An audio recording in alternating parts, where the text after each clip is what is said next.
Red టీవీలో మీ వ్యాపార ప్రకటనల కోసం ఈ నంబర్ ని సంప్రదించండి 6281747728. Hi viewers, welcome to our channel. ప్రస్తుతం మనతో పాటు సీనియర్ జర్నలిస్ట్ దాము బాలా సార్ వారితో మాట్లాడదాం. నమస్కారం సార్. నమస్తే సార్, అధికారం కోల్పోయాక మనం కేసీఆర్ గారికి ఫ్యామిలీ పైన వరుస పెట్టి కేసులు నమోదవడం చూస్తున్నాం. అసలు ఎందుకు మరి ఇన్ని కేసులు నమోదవుతున్నాయి? రేవంత్ రెడ్డి గారు కానివ్వండి, మోదీ గారు కానివ్వండి, ఎందుకు కేసీఆర్ గారు ఫ్యామిలీని టార్గెట్ చేస్తున్నారు అనుకోవచ్చు సార్? ఎందుకంటే మామూలుగా రెండు రకాల కారణాలు కనబడతాయి. ఒకటేమో మోడీ ఎందుకు చేస్తున్నాడు, ఒకటి రేవంత్ రెడ్డి ఎందుకు చేస్తున్నాడు.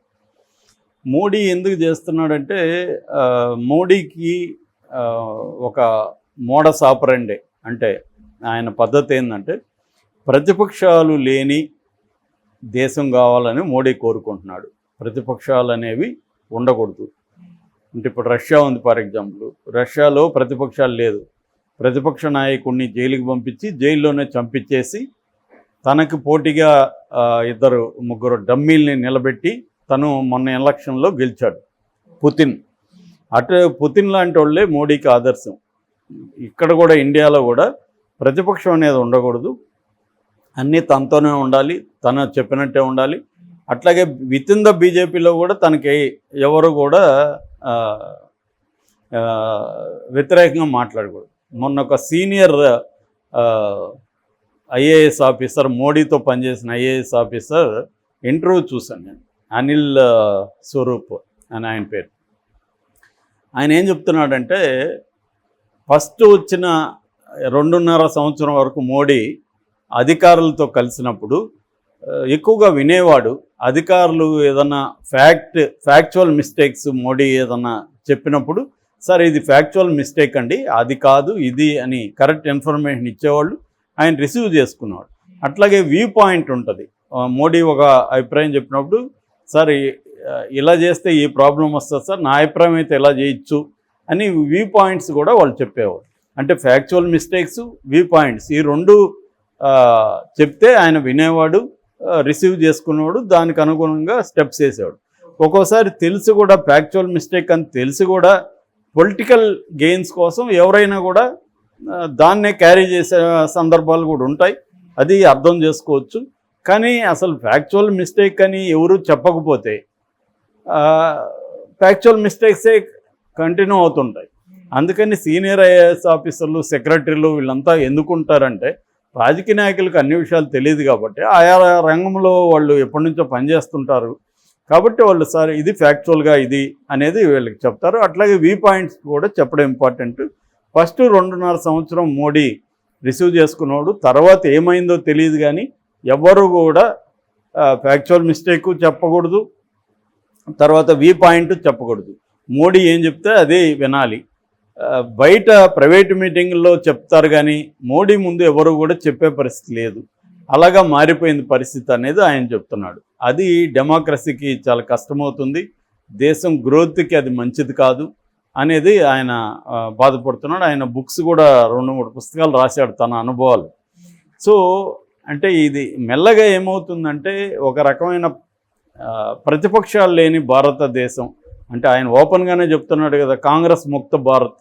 ఎందుకు కాంగ్రెస్ అని ముక్త భారత్ కలిగించాలి? ఎప్పుడైనా ప్రజాస్వామ్యంలో ప్రతిపక్షం అనేది బలంగా ఉన్నప్పుడే ప్రజాస్వామ్యం ఉంటుంది. ఆ ప్రతిపక్షాలు ఏమీ లేనప్పుడు ఈయన ఏం చెప్తే అదే ఫాలో అవ్వాల్సి వస్తుంది.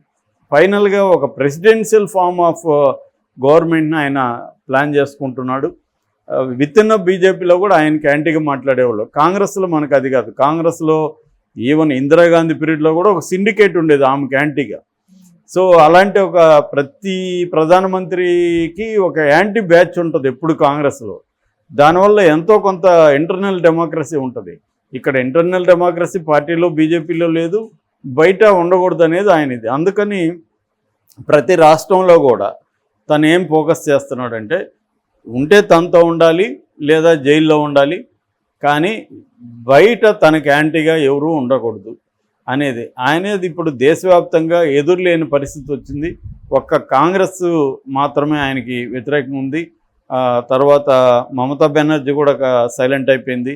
ఈయన సైలెంట్ అవ్వలేదు కాబట్టి కేజ్రీవాల్ని లోపలేశారు, హేమంత్ సోరెన్ని లోపలేశారు. ఇంకా ఆయనకు ఉన్నది తమిళనాడులో స్టాలిను, పినరయి విజయను, తర్వాత సిద్ధరామయ్య. ఇటు జగన్ ఎప్పుడో సరెండర్ అయిపోయాడు, చంద్రబాబు సరెండర్ అయిపోయాడు. ఇక్కడ సరెండర్ అయినా కూడా ఒక్కోసారి చేస్తారు, నీతో ఉన్నా కూడా చేస్తారు. అది కూడా ఒకటి డేంజర్ ఉంది. అంటే మోడీతో ఉంటే వదిలేస్తారని ఏంలే, మోడీతో ఉన్నా కూడా చేస్తారు. అంటే రీజనల్ పార్టీస్ని తొక్కేయడంలో 2 మెథడ్స్ ఉంటాయి మోడీకి. ఒకటి నిన్ను నీతో స్నేహం చేసి నిన్ను తొక్కేయడం, నీతో శత్రువుగా ఉండి నిన్ను తొక్కేయడం. అంటే నిన్ను ఎనిమిగా ట్రీట్ చేయడం, ఫ్రెండ్గా ట్రీట్ చేయడం. ఈ 2 విధాలుగా కూడా తొక్కేస్తాడు. అంటే ఫర్ ఎగ్జాంపుల్ ఇప్పుడు తమిళనాడులో అన్నాడీఎంకి ఫ్రెండ్లీగా ఉండే దాన్ని చీల్చారు. ఇప్పుడు చంద్రబాబుతో కూడా పొత్తు పెట్టుకునింది చంద్రబాబుని తొక్కేయడానికే అన్న అభిప్రాయము వితిన్ ద తెలుగుదేశంలో కూడా ఉంది. నిన్న ఆర్కే కూడా మోడీ మీద ఇవన్నీ చాలా పాయింట్స్ రాశాడు కొత్త పలుకులో.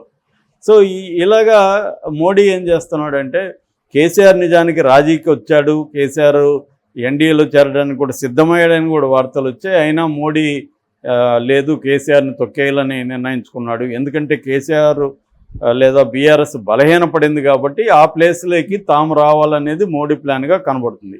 గతంలో ఏమో ఇక్కడ కాంగ్రెస్ను తొక్కేసి ఆ ప్లేస్లోకి మనం వద్దామని కేసీఆర్తో లోపాయికారిగా ఒప్పందం చేసుకున్నారు. కానీ అది జరగలేదు, దానివల్ల నష్టం వచ్చింది. దీని నుంచి రివ్యూ చేసుకొని కేసీఆర్ని తొక్కేసి ఆ ప్లేస్లోకి రావాలనేది మోడీకి ఉన్న అండర్స్టాండింగ్. దాన్ని మోడీ రేవంత్ రెడ్డి ద్వారా కొంత చేస్తున్నాడు, తాను డైరెక్ట్గా కొంత చేస్తున్నాడు. సో ఇది మోడీకి ఉండే లక్ష్యం. అందుకని ఇప్పుడు ఈవెన్ కర్ణాటకనే ఇబ్బంది పెడుతున్నాడు. తమిళనాడులో ఆల్రెడీ డిఎంకేకి సంబంధించిన 2 మినిస్టర్ని లోపలేశారు. నిన్ననే పినరయి విజయన్ ఒక 1 వీక్ బ్యాక్ సుప్రీంకోర్టులో ఒక పిటిషన్ వేశాడు. అదేంటంటే మా రాష్ట్రానికి సంబంధించిన దాదాపు 4 బిల్లులు ప్రెసిడెంట్ దగ్గర 2 ఏళ్ళ నుంచి పెండింగ్లో ఉన్నాయి, మీరు దయచేసి ఆమెకు చెప్పి ఆ బిల్లులను పాస్ చేయించండి అని అడిగే పరిస్థితి వచ్చింది. అంటే బిల్లుల్ని ఆపిచ్చేయడం. ఇక్కడ కూడా మనకి తమిళసై ఉన్నప్పుడు దాదాపు 9 బిల్లుల్ని ఆపిచ్చేశారు. అట్లాగే కర్ణాటకలో కరువు, మా రాష్ట్రంలో కరువు ఉంది, మేము డబ్బులు అడుగుతూ ఉంటే ఇవ్వట్లేదు, మీరన్నా చెప్పి ఇప్పించండి అని సుప్రీంకోర్టుకి సిద్ధరామయ్య వెళ్ళాడు. అంటే రాష్ట్రాలకు ఫండ్స్ ఇవ్వకుండా ఇబ్బంది పెట్టడం, తమకి వ్యతిరేకంగా ఉన్న రాష్ట్రాలని వాళ్ళ మీద కేసులు పెట్టడం, రకరకాల పద్ధతుల్లో ఆ పార్టీలని తొక్కేయడం అన్న ఒక స్ట్రాటజీని బీజేపీ అనుకరిస్తుంది. అందులో భాగంగానే కేసీఆర్ మీద, ఫ్యామిలీ మీద కేసులు మొదలైనాయి. ఇక్కడ రేవంత్ రెడ్డికి ఏముందంటే, రేవంత్ రెడ్డికి కూడా మోడీకి ఏ లక్ష్యం ఉందో రేవంత్ రెడ్డికి అదే లక్ష్యం ఉంది. కేసీఆర్ని తొక్కేస్తే కాంగ్రెస్ బీజేపీ ఉంటాయి అనేది రేవంత్ రెడ్డికి ఉంది. రేవంత్ రెడ్డికి భయం కూడా ఉంది. ఎందుకంటే ఆయనకు అబ్సల్యూట్ మెజారిటీ లేదు. 66 మ్యాజిక్ నెంబర్ అయితే 66 60 మ్యాజిక్ నెంబర్ అయితే నేను ఆంధ్రప్రదేశ్లో 88. సో ఇక్కడ 60 అయితే ఓన్లీ 65 ఉన్నాయి. 65లో కూడా 1 సిపిఐ. సో 5 ఉన్నాయి. సో ఈ 5లో ఏ 10 లాగేసుకుంటే ఆయన ప్రభుత్వం పడిపోతుంది. అందుకని ఆయన ఏం చేస్తున్నాడంటే బీఆర్ఎస్ని తొక్కేయాలన్న ప్లాన్లో ఆయన ఉన్నాడు. సో అందుకని వీళ్ళిద్దరు కలిసి ఏం చేస్తున్నారు, వరుసగా కేసులు పెడుతున్నారు. కాళేశ్వరం ప్రాజెక్టు ఆల్రెడీ దాని మీద విజిలెన్స్ కమిటీ రిపోర్ట్ ఇచ్చింది. ఒక దాని ఏమంటారు డ్యామ్స్కి సంబంధించిన కమిటీ దాని మీద ఇచ్చేస్తుంది విచారణ. తర్వాత ఒక మాజీ జడ్జితో విచారణ జరిపిస్తున్నారు. మరోవైపు పవర్కి సంబంధించిన కొనుగోళ్లు, యాదాద్రి భద్రాద్రి పవర్ ప్లాంట్స్లో అవకతవకలు, వీటి మీద విచారణ జరుగుతుంది. మరోవైపు ఫార్ములా ఈ రేస్కి సంబంధించిన విచారణ జరుగుతుంది. ఓఆర్ఆర్కి సంబంధించిన అలైన్మెంట్లో అవకతవకలకు సంబంధించిన విచారణ మొదలైంది. తర్వాత ఫోన్ ట్యాపింగ్కి సంబంధించిన విచారణ రోజు ఏదో ఒక టర్న్ తీసుకుంటా ఉంది. ఇలాగా కేసీఆర్ను చుట్టుముట్టే విధంగా స్కామ్స్ని బయటికి తీయడం అనేది రేవంత్ రెడ్డి ప్రభుత్వం చేస్తున్నాడు. మరోవైపు కవితను మన ఢిల్లీ లిక్కర్ స్కామ్ కేసులో అరెస్ట్ చేసింది. ఇంకోవైపు ఇప్పుడు కవిత మేనల్లుడు, అంటే కవితకు సంబంధించిన ఆడబడుచు ఆమె అఖిల, ఆమె కొడుకు మేకా చరణ్, అతన్ని అరెస్ట్ చేసే పరిస్థితులు ఉన్నారు. కొంతమంది కవితకు దగ్గర బంధువులు కూడా ఈడీ నోటీసులు ఇచ్చి అందుబాటులో ఉండమని చెప్పింది. సో వాళ్ళను కూడా మెల్లగా అరెస్ట్ చేసే అవకాశం ఉంది. కవిత భర్త అనిల్ కుమార్ని కూడా ఆల్రెడీ నోటీసులు ఇచ్చారు విచారణకి. ఈయన 10 రోజులు అడిగాడు. 10 రోజుల తర్వాత ఆయన వెళ్ళాలి. ఆయన్ని కూడా అరెస్ట్ చేసినా ఆశ్చర్యం లేదు. ఇప్పుడు కేసీఆర్ అన్న కొడుకు కన్నారావుని ఓఆర్ఆర్ ప్రాజెక్టులో రంగారెడ్డి జిల్లా ఆదిపట్లలో 2 ఎకరాలని ఆక్యుపై చేసుకున్నాడని ఆయన మీద కేసు పెట్టారు. అట్లాగే మాజీ మంత్రి కేసీఆర్కు వరుసకు కొడుకు అవుతున్న సంతోష్ ఎంపీ, ఆయన మాజీ ఎంపీ, ఆయన మీద జోగనిపల్లి సంతోష్ కుమార్ ఆయన పేరు, ఆయన మీద బంజారా హిల్స్లో రోడ్ నెంబర్ 14లో 129/54 సర్వే నెంబర్లో దాదాపు 1350 చదరపు గజాల ఆక్యుపై కబ్జా చేసుకున్నాడని నవయుగ సంస్థ ఆయన మీద కేసు పెట్టింది. ఆయన దాన్ని ఖండించాడు. నేను అది కొనుక్కున్నాను, 3,80,00,000 డబ్బులు పెట్టి నేను అది సేల్ డేట్ కూడా ఉంది, కొనుక్కున్నాను అనేది ఆయన ఇస్తున్నాడు. ఏదేమైనా వరుసగా కేసీఆర్ ఫ్యామిలీస్ మీద పెడుతున్నారు. నెక్స్ట్ కేటీఆర్ని, హరీష్ రావుని కూడా ఇన్వాల్వ్ చేసే అవకాశం ఉంది. కేసీఆర్ ఏమో ఒకవైపు నేను ఎన్డీఏలో చేరుతానని తీవ్రంగా అయితే ఆయన ప్రయత్నాలు చేస్తున్నారు. ఈరోజు కూడా ఒక వార్త వచ్చింది, ఎలక్షన్ తర్వాత ఎన్డీఏలో కేసీఆర్ చేరే అవకాశం ఉందని. కేసీఆర్ ఎన్డీఏలో చేరితే ఈ కేసులన్నీ చప్పున ఆరిపోతాయి. లేదంటే మాత్రం కేసీఆర్, కేటీఆర్, హరీష్ రావు, కవిత, అనిల్ వీళ్ళందరూ కూడా జైలుకి వెళ్ళే పరిస్థితి అయితే ఉంది.